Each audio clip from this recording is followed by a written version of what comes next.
Assalamualaikum warahmatullahi wabarakatuh. Alhamdulillahi rabbil alamin. Lahun ni'mah wa lahul fadl wa lahul thana'ul hasan. Salawatullahil barrir rahim wal malaikatil muqarrabin ala habibi rabbil alamin Sayyidina Muhammadin wa ala alihi wa sahbihi ajma'in. Amma ba'd. Pemirsa Nasional TV yang dirahmati oleh Allah, Sua kembali dengan kami melalui kajian kitab Aqidatul Muslimin, ya, melanjutkan apa yang termaktub di dalam kitab Aqidatul Muslimin, yang mudah-mudahan kita semua mendapatkan limpahan hidayah dari Allah Subhanahu wa taala. Dan tidak lupa pula kami ingatkan kepada para pemirsa untuk meluruskan niat agar apa yang kita kerjakan, apa yang kita lakukan pada saat ini merupakan salah satu sebab kita mendapatkan limpahan pahala dari Allah Subhanahu wa taala. Amin amin ya rabbal alamin. Pemirsa yang dirahmati oleh Allah, melanjutkan kajian kita terhadap Aqidatul Muslimin, yaitu soal yang nomor 16, ya. Apa yang terdapat dalam kitab Aqidatul Muslimin ini merupakan satu penjelasan, ya, yang bertugas untuk memberikan jawaban, memberikan penjelasan terhadap hal-hal yang beredar di tengah-tengah masyarakat. Syubhat-syubhat yang ada di tengah masyarakat. Apa itu syubhat? Pernyataan-pernyataan yang dilontarkan dalam rangka untuk mengaburkan fakta, gitu. Sehingga dengan adanya syubhat-syubhat yang disampaikan ini menyebabkan kebingungan, menyebabkan masyarakat awam ini bingung, resah dalam mereka beragama. Sehingga perlu kami sampaikan fatwa-fatwa ulama terkait hal-hal tersebut. Ya, beruntung kita mendapatkan penjelasan dalam satu kitab Aqidatul Muslimin yang kelihatan mungil seperti ini, akan tetapi saya yakin syarat dengan makna, syarat dengan faedah. Mudah-mudahan ini bisa kita selesaikan keyakinan-keyakinan, akidah-akidah, ya, yang disepakati oleh para ulama, yang disampaikan dari generasi ke generasi, yang dirangkum dalam sebuah kitab mungil kecil, yaitu Aqidatul Muslimin. Pada pertemuan kali ini, ya, pada sesi kita kali ini ada soal nomor 16, kita bacakan dulu teksnya, ya. Kemudian kami jelaskan nanti masing-masing lafadz, ya. Bayyin makna hadisil jariyah. Jelaskan tentang hadis jariyah. Hadis jariyah itu apa? Hadis yang menginformasikan kepada kita, yang mengesankan adanya pertanyaan dari seorang budak, ya. Budak wanita yang bertanya kepada Rasulullah Shallallahu Alaihi Wasallam dengan lafadz ainallah, kemudian dijawab fis sama. Bagaimana penjelasan tentang hadis ini? Mengingat hadis ini, ya, rawan disalahfahami. Kalau sudah disalahfahami, difahami dengan keliru, apalagi terus disebarkan di tengah-tengah masyarakat, ini bisa menyebabkan keresahan di tengah-tengah masyarakat. Makanya perlu kami jelaskan melalui penjelasan daripada para ulama, ya, agar hadis ini memang proporsional, dijelaskan sesuai dengan peruntukannya, sesuai dengan apa yang dimaksud dari hadis tersebut, gitu loh. Hadis tersebut, ya, diceritakan bahwa ada seorang budak perempuan ini dipukul sama tuannya, dipukul. Kemudian kepingin yang namanya tuan ini memerdekakannya sebagai kafarah daripada beliau memukul tadi. Kepingin dimerdekakan. Kemudian ditanyakan kepada Rasulullah Shallallahu Alaihi Wasallam, ya Rasulullah, saya ini memukul, diceritakan memukul kepada budak, kemudian saya ingin memerdekakannya, manakala seorang tersebut, budak tersebut beriman, kan gitu. Syarat diterimanya kafaroh itu harus seseorang tersebut, budak tersebut harus sudah beriman. Sehingga dites keimanannya di hadapan Rasulullah Shallallahu Alaihi Wasallam. Nah, kemudian Rasulullah, apa jawaban Rasulullah Shallallahu Alaihi Wasallam? Tolong datangkan dia ke hadapan saya.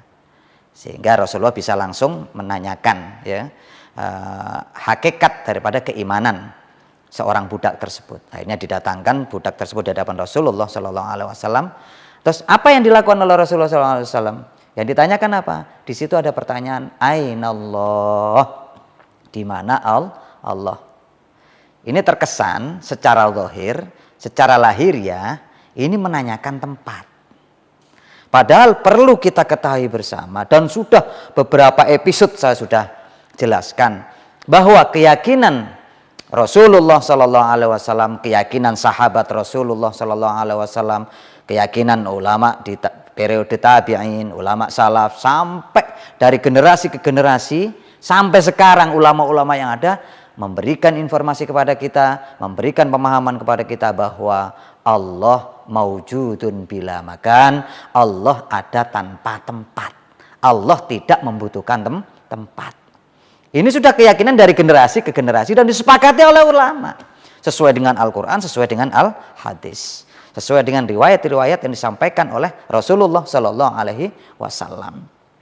Nah, sehingga manakala ada satu hadis atau Al-Quran yang mengesankan bahwa Allah itu memiliki tempat, ini harus ditakwil.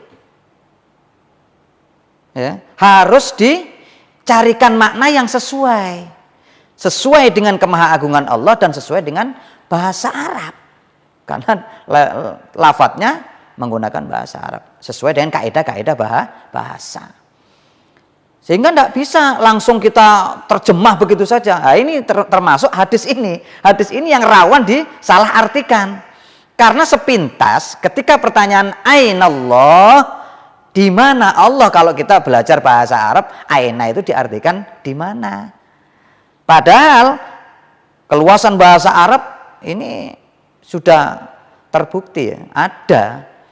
Bahasa Arab itu sendiri itu luas gitu loh. Enggak setiap aina itu kesemuanya pasti diartikan di mana, yang dimaksud adalah tempat, menanyakan tempat, tidak. Ya. Ulama sudah memberikan gambaran kalau ada hal-hal yang mengesankan, ada informasi hadis atau Al-Quran yang mengesankan Allah itu bertempat, ini harus dicarikan makna yang lebih tepat lagi, sesuai dengan kemahagungan Allah, sesuai dengan kaidah bahasa Arab. Ya, ini ada orang-orang yang, mohon maaf tanda kutip, mungkin masuk kategori orang baru ya mengaku ulama, berpakaian ulama, kayak syekh, potongannya ulama, ngajinya enak. Ya, ini sekarang ada, dan mereka menggembar-gemborkan hadis ini disampaikan kepada umat apa adanya secara lahiriah. Ainallah, di mana Allah? Dijawab fis sama, diartikan secara lahiriah di langit, sehingga langsung diyakini bahwa Allah ada di mana? Di langit. Padahal tadi sudah saya katakan ya, ulama Rasulullah Shallallahu Alaihi Wasallam, sahabat, ulama-ulama tabiin, ulama-ulama yang ada di zaman salaf, periode salaf itu periode 0 sampai 300 tahun, mulai Nabi Muhammad sampai 300 tahun Hijriah, ya, tahun Hijriah 0 sampai 300 tahun itu namanya ulama salaf, generasi salaf. Setelah itu namanya ulama khalaf.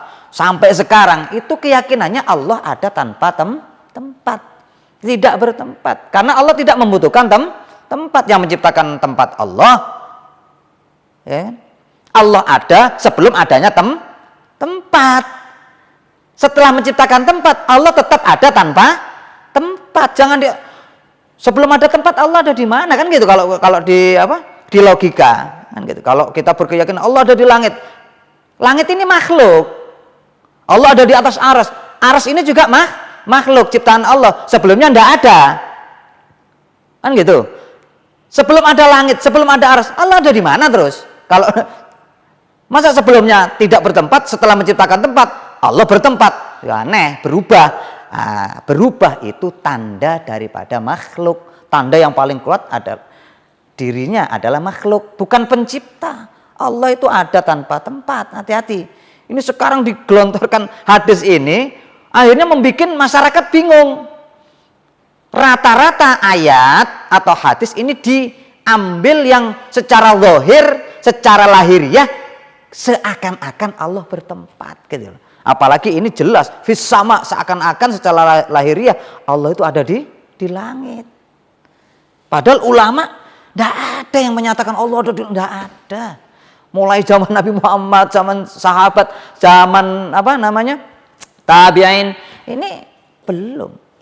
Semua meyakini, ulama ya sepakat, termasuk ijma ya, bahwa Allah itu ada tanpa tempat. Berarti manakala ada hadis, ada ayat, nah ini saya ingatkan pemirsa, tatkala jenengan semua yang di rumah ya melihat atau mendengar ada ayat atau hadis yang mengesankan seakan-akan Allah memiliki tempat atau bertempat, itu harus dicarikan makna yang lebih tepat sesuai dengan keagungan Allah dan sesuai dengan kaidah bahasa. Dan yang tahu siapa? Ya ulama. Berarti kita harus belajar kepada ahlinya, kepada para ulama. Maksudnya bagaimana? Itu dijelaskan nanti dengan ulama. Baiklah pemirsa, nanti kita akan lanjutkan setelah jeda pariwara berikut ini.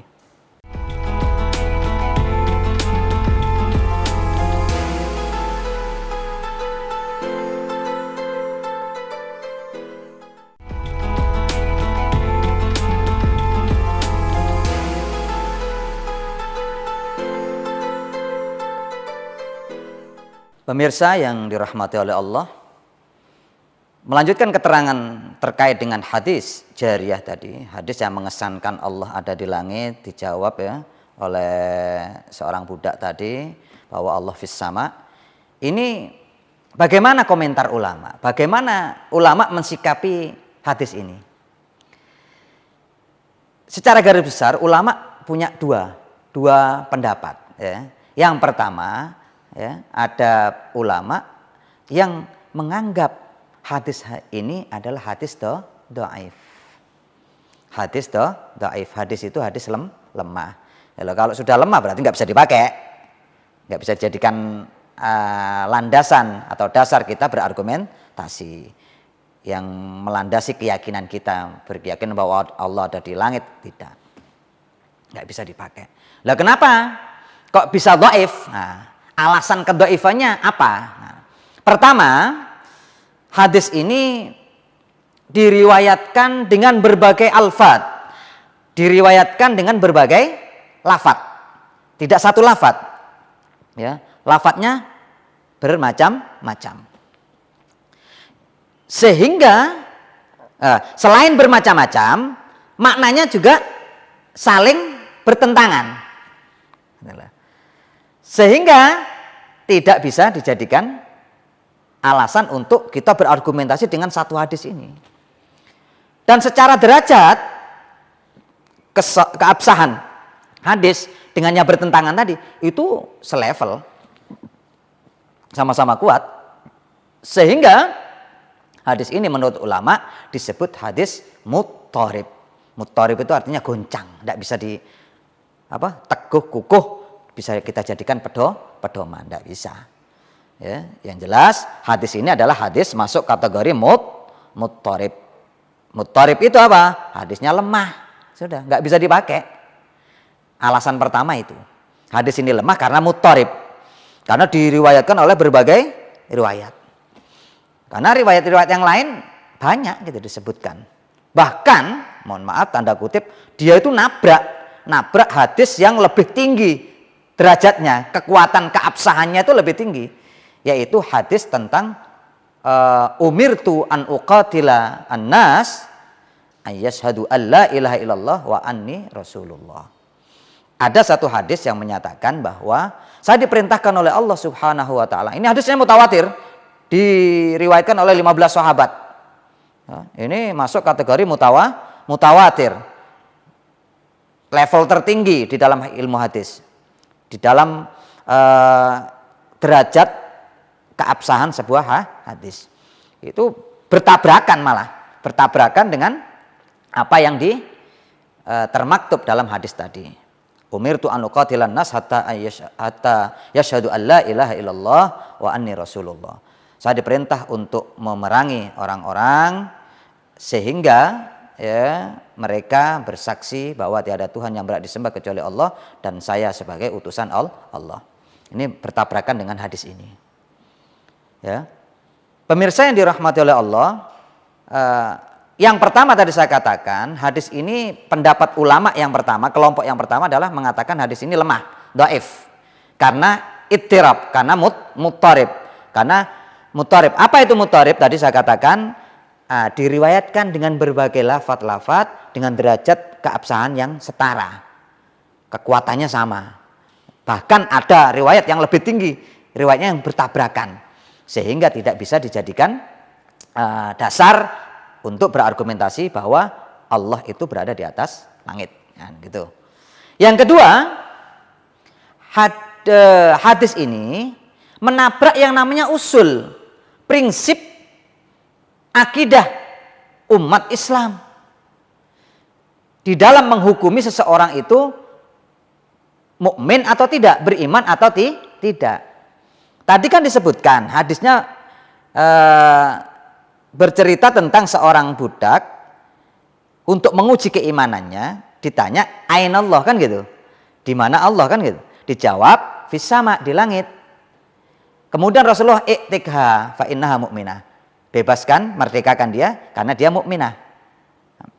Hadis ini menurut ulama tadi dikatakan lemah karena ittirab yang pertama, yang kedua karena nabrak usul, nabrak prinsip keyakinan ulama atau umat Islam seluruh dunia.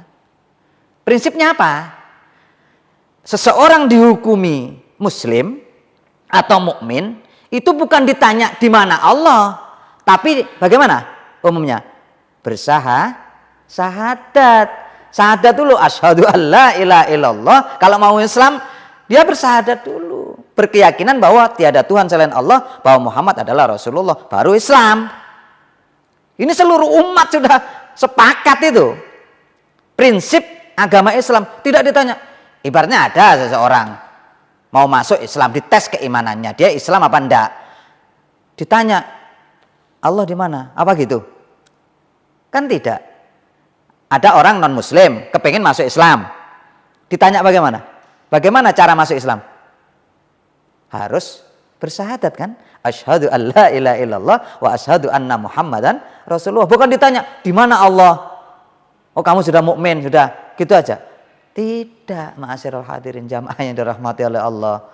Ini makanya nabrak keyakinan yang sudah disepakati oleh ulama seluruh dunia itu.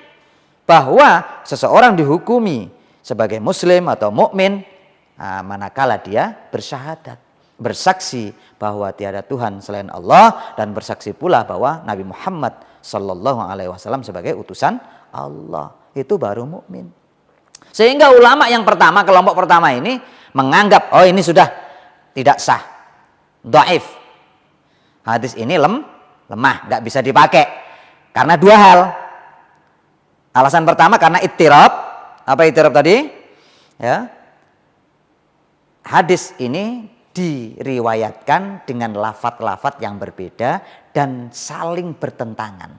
Dengan kekuatan yang sama, keabsahan yang sama dan saling bertentangan. Sehingga tidak bisa dijadikan pedoman. Yang kedua, nabrak usul, nabrak prinsip keyakinan umat seluruh dunia. Yaitu kita menghukumi seseorang Islam atau tidak dengan cara bersaksi tidak ada Tuhan selain Allah dan Muhammad adalah Rasulullah. Bukan ditanya di mana Allah, dijawab di langit. Tidak seperti itu.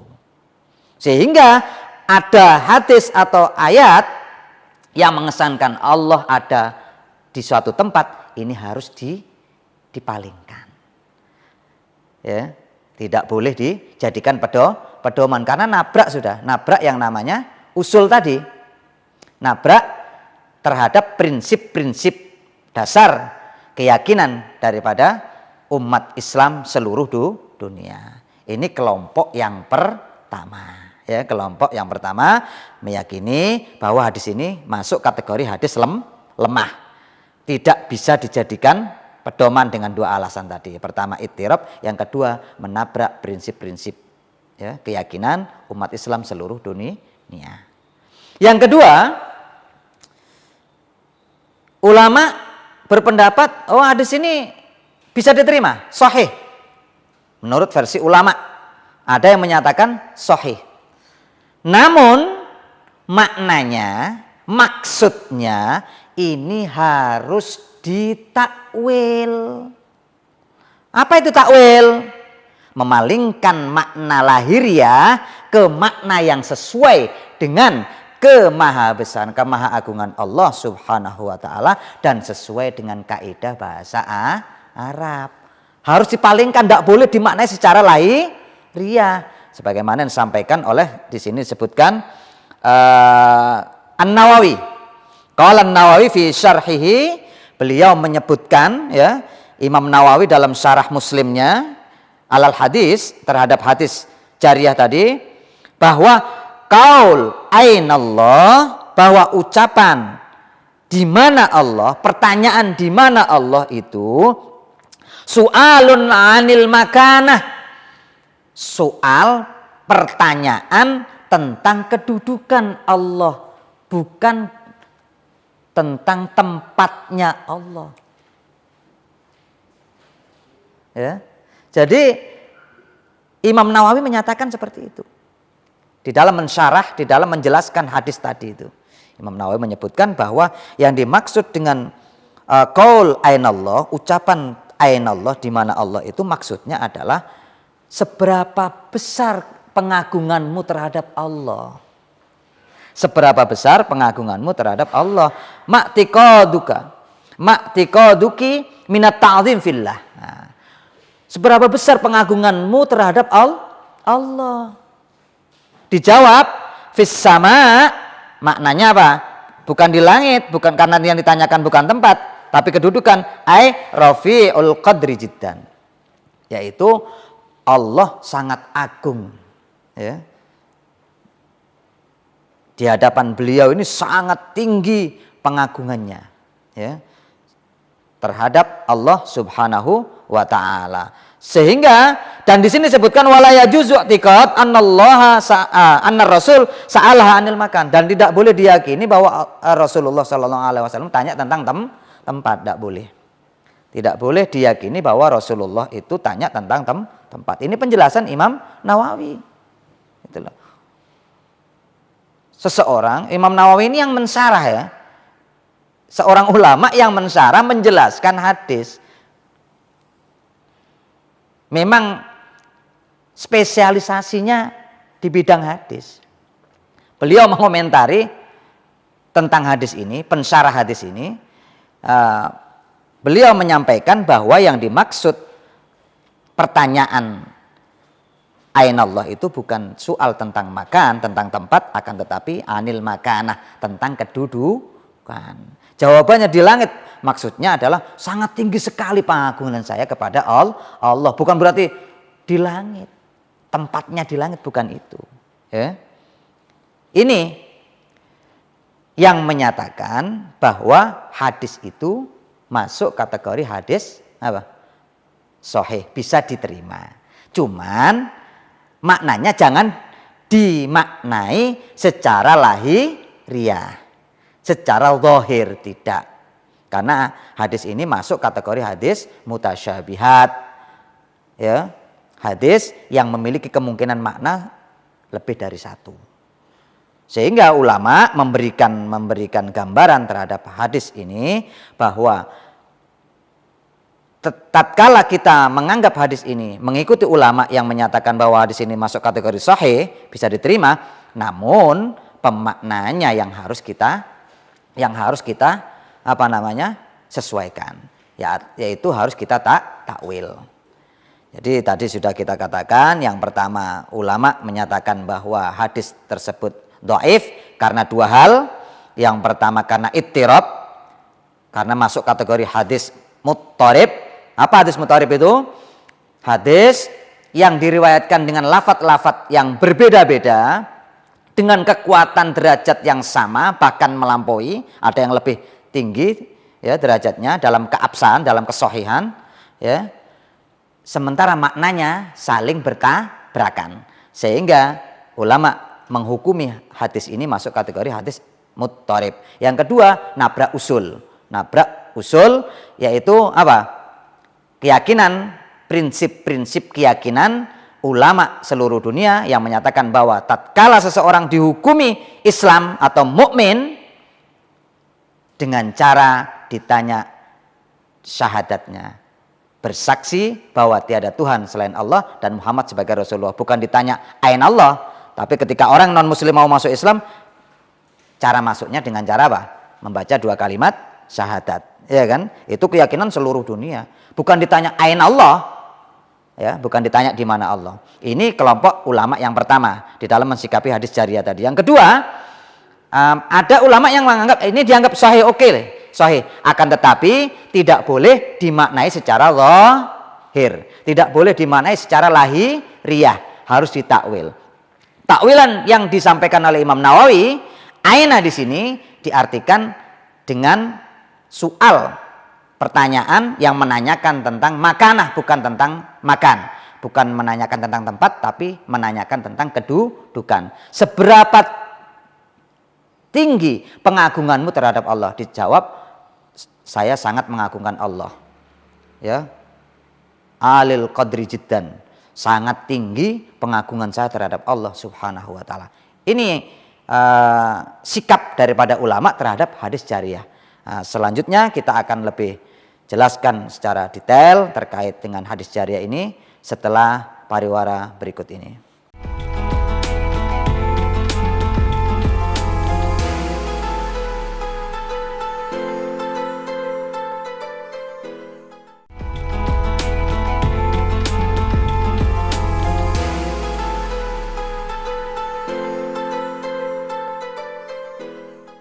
Pemirsa yang dirahmati oleh Allah Subhanahu wa taala, selanjutnya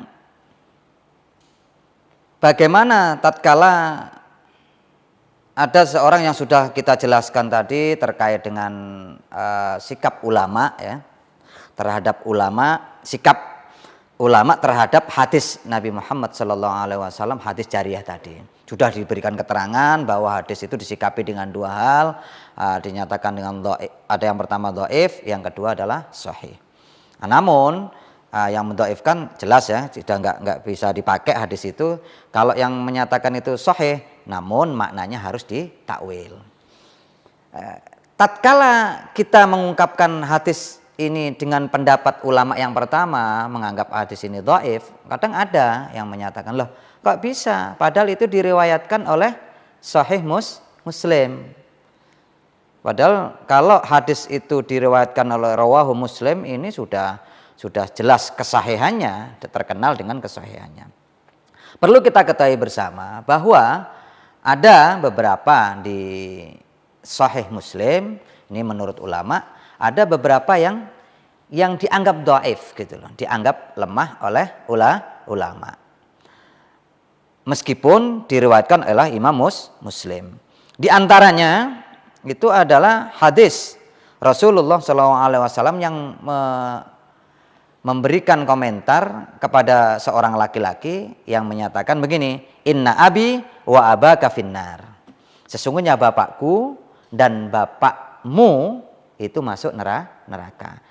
Nah, hadis ini mengesankan bahwa ayahnya Rasulullah SAW itu masuk neraka. Ini bertentangan dengan keyakinan daripada ulama ahli sunnah wal jamaah yang menyatakan orang tuanya Nabi itu selamat, alias masuk surga. Kalau kita tanya, lah orang tuanya Nabi masuk neraka, masuk surga, masuk neraka, mengingat hadis ini dianggap hadis sahih. Mereka berkeyakinan, ini khususnya ya yang memiliki faham Wahabi Salafi, itu meyakini bahwa ayahnya Rasulullah SAW itu di neraka berdasarkan hadis ini. Ulama menyatakan hadis ini masuk kategori dhaif, dilemahkan meskipun diriwayatkan oleh Imam Muslim. Siapa yang melemahkan? Dha'afahu Al-Hafidz As-Suyuti.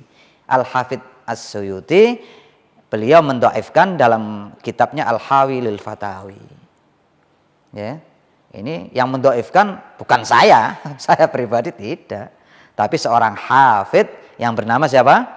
As-Suyuti dalam kitabnya Al-Hawi lil Fatawi. Ya, jadi ulama menyatakan bahwa ada beberapa hadis yang memang meskipun diriwayatkan oleh Imam Muslim akan tetapi dianggap dinilai, bukan dianggap ya, dinilai lemah oleh ulama. Karena diantaranya adalah bertabrakan dengan keyakinan umat Islam mayoritas gitu loh. Nah, di sini disebutkan inna abi wa abaka finnar, sungguhnya bapakku dan bapakmu masuk neraka, mengesankan bahwa bapaknya Rasulullah Shallallahu Alaihi Wasallam itu masuk neraka. Padahal ulama menyatakan bahwa orang tuanya Rasulullah Shallallahu Alaihi Wasallam ini di surga, gitu loh.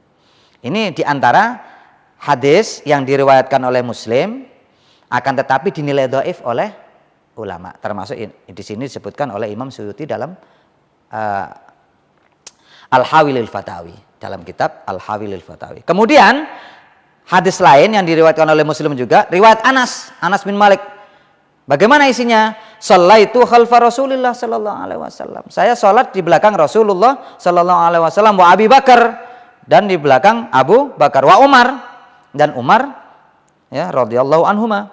Fakanu la yadhkuruna bismillahirrahmanirrahim. Tidak mengucapkan bismillahirrahmanirrahim ketika sholat. Di belakangnya Rasulullah, di belakangnya Abu Bakar, di belakangnya Umar, bahwa mereka ya tidak mengucapkan bismillah ketika membaca suratul Fatihah. Ya.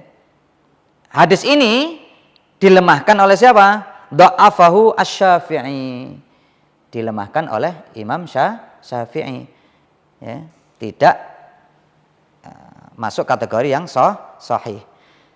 Sehingga pendapat Imam Syafi'i ini dinukil oleh Imam Al-Baihaqi dalam As-Sunanul Kubra. Jadi termaktub dalam kitab As-Sunanul Kubra, ya, punyaan siapa? Al-Baihaqi. Di situ di dalamnya ada nukilan, ada pernyataan Imam Syafi'i yang menyatakan bahwa hadis tentang riwayat Anas ini yang menyatakan bahwa Anas sholat di belakang Rasulullah, di belakang Abu Bakar, di belakang Umar, bahwa tidak menyebutkan bismillahirrahmanirrahim itu dhaif.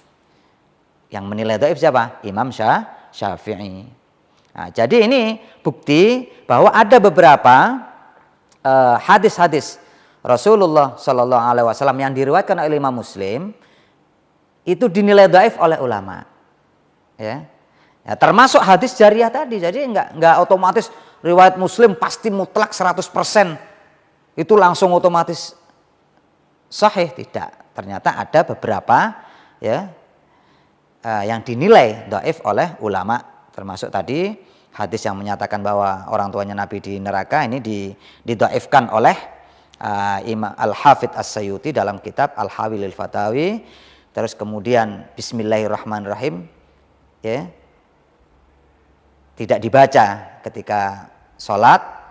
Pendapat Imam Syafi'i kan bismillah termasuk bagian daripada suratul Fatihah, sehingga kalau nggak baca bismillah dalam berfatihah berarti dianggap tidak sempurna fatihahnya, bisa tidak sah sholatnya, karena Fatihah termasuk rukun gitu. Jadi ada beberapa hadis yang diriwayatkan oleh Muslim yang ya dinilai lemah oleh ulama.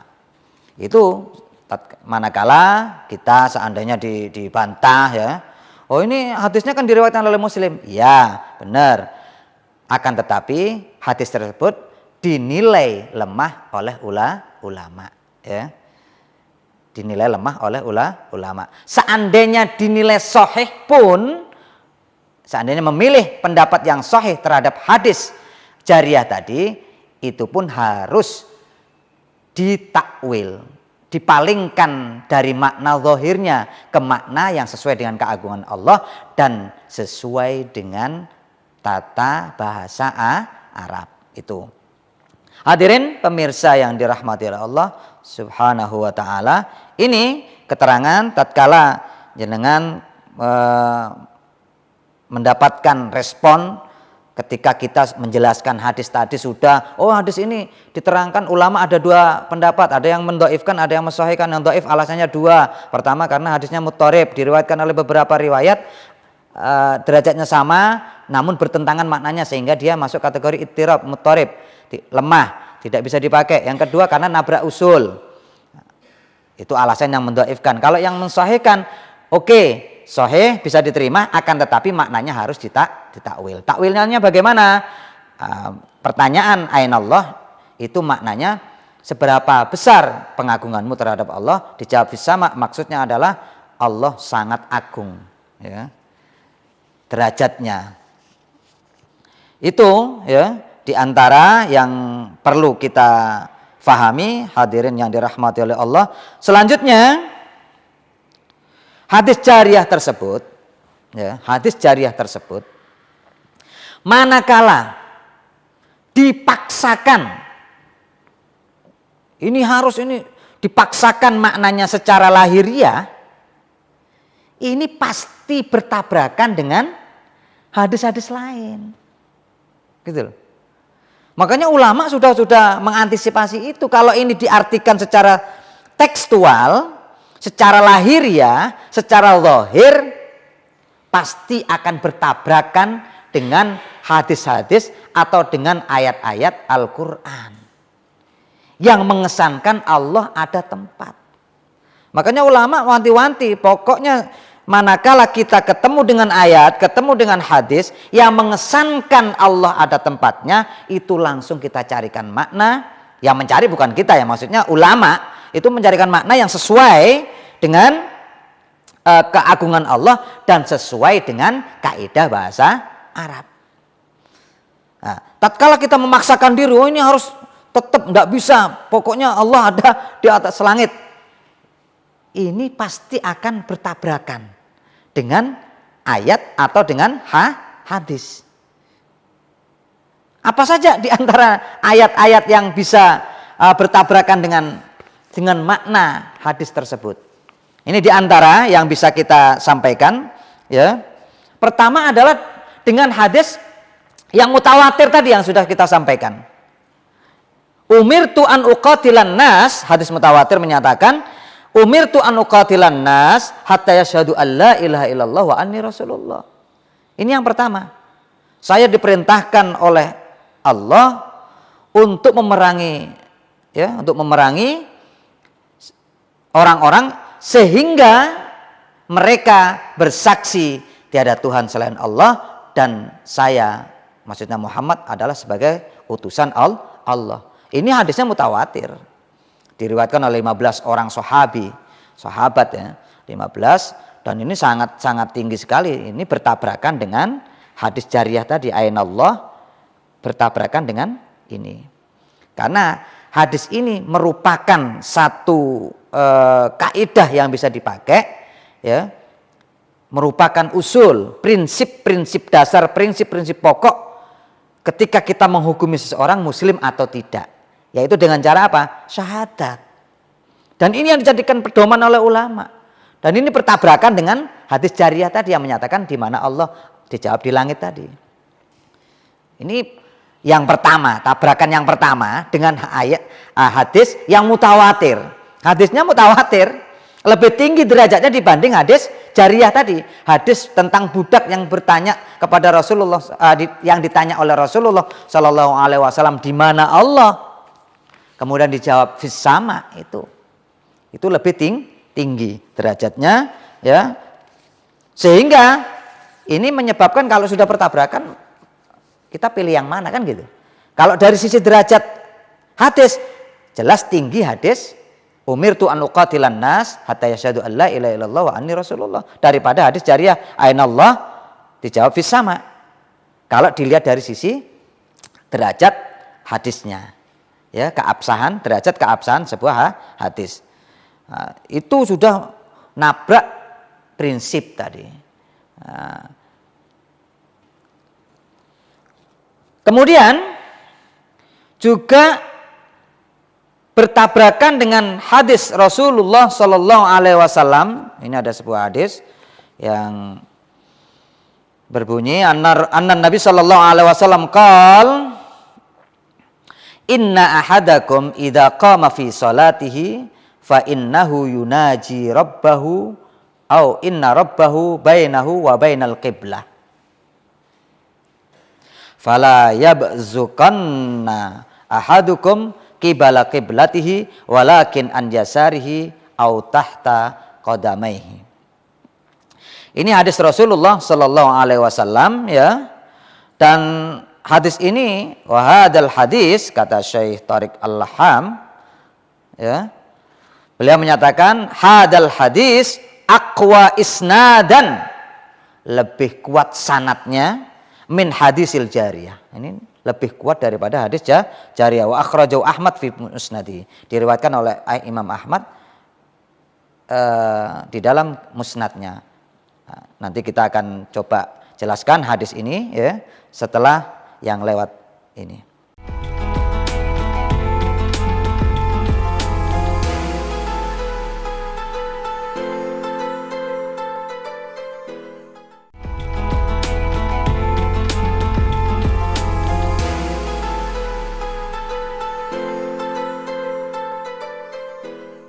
Pemirsa yang dimuliakan oleh Allah Subhanahu wa taala, melanjutkan keterangan terkait dengan hadis jariyah tadi. Tatkala kita memaksakan hadis jariyah ini secara lahiriah, makna ini dipaksakan sesuai dengan makna zahirnya, ini tadi saya katakan jelas-jelas bertabrakan dengan ayat atau hadis lain. Ya, hadis lain. Contoh, tadi sudah kita ambil, pertama nabrak hadis tentang prinsip keyakinan umat, ya, bahwa ketika kita menghukumi seseorang Islam atau tidak itu dengan cara bersyahadat, kan gitu. Bukan ditanya di mana Allah. Itu sudah nabrak pertama. Yang kedua, hadis Rasulullah SAW tadi saya katakan, inna ahadakum idza qama fi sholatihi, tatkala seseorang, ini kita coba artikan secara lahiriah saja dulu. Tatkala seorang sholat, ya, fa innahu yunaji rabbahu, sesungguhnya dia bermunajat di hadapan Tuhan, di hadapan Tuhannya. Inna rabbahu wa bainahu wa bainal qiblah, sesungguhnya Tuhannya berada antara dia dan kiblat. Antara dia dan kiblat. Tuhannya ada di antara dia dan kiblat. Fala yabzuqanna ahadukum qibala qiblatihi, jangan sekali-kali kalian meludah ke depan, mengarah ke kiblatnya. Lakin an yasarihi au tahta qadamaihi, akan tetapi ke kiri atau di bawah kakinya. Kalau kita terjemah secara lahiriah, bahwa tatkala seseorang sholat, bahwa Tuhannya, maksudnya Allah, itu ada di antara dia dan kiblat, ada di hadapan dia. Berarti ada di mana? Di dunia, kan? Dekat kita. Padahal tadi hadis yang jariyah tadi, hadis yang menyatakan Allah ada di langit, kan gitu. Sementara hadis ini menyatakan Allah ada di mana? Di bumi. Bertabrakan maknanya.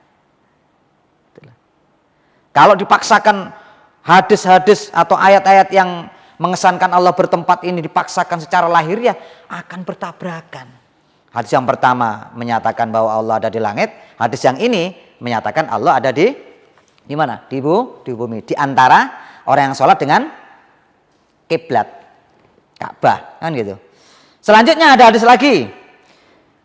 Tatkala itu Rasulullah SAW bersama sahabat, ya, bepergian dalam perjalanan, sahabat ini berzikir kepada Allah Subhanahu wa taala dengan suara yang keras. Akhirnya Rasulullah mengingatkan, anna Rasulullah SAW qala irba'u ala anfusikum, tolong lirihkan, pelankan pada dirimu ya. Ketika berzikir, ojo banter-banter, ojo bengok-bengok. Jangan teriak-teriak. Agak dipelankan gitu loh. Suaranya. Fa innakum ma tad'una asamma wala ghaiba. Sungguhnya kamu tidak berdoa, tidak berzikir berdoa kepada orang yang tuli dan gaib. Inna ma tad'una sami'an qariba. Ya. Sungguhnya kamu berdoa kepada zat yang Maha mendengar dan Maha dekat. Nah ini mahalus syahidnya. Innalladzi tad'una, sesungguhnya zat yang kamu minta tadi, yang kamu berdoa tadi, yaitu Allah Subhanahu wa taala, aqrabu, lebih dekat ila ahadikum, dari dirimu, min unuki rahilatihi, dari leher tunggangannya, kendaraannya.